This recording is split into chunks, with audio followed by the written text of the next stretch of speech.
Internal examination is to assist the cervical adjustment, state of membrane, determine the presenting part, fetal position, fetal station, cervical position, and consistency, and explain the procedure to the patient before doing internal examination.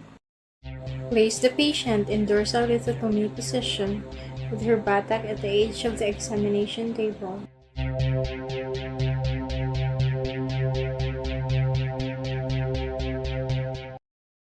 Put an examination gloves and apply lubricant.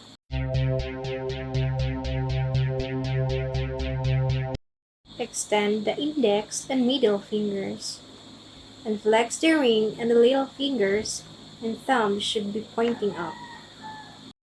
Separate the labia with your other hand. The labia can also separated.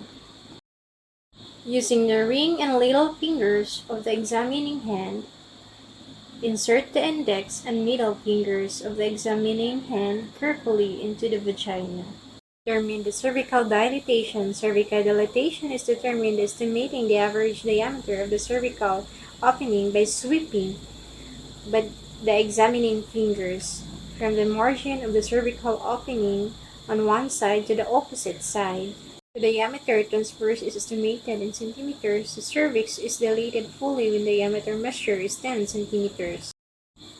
Now determine the cervical effacement. The degree of cervical effacement is usually expressed in terms of length of the cervical canal compared with the ineffaced cervix. When the length of the cervix is reduced by one-half, it is 50%. When the cervix becomes as thin as the adjacent lower uterine segment completely or 100 effaced. The position of the cervix is determined by the relation of the cervical os to the fetal head and is categorized as posterior in position or anterior.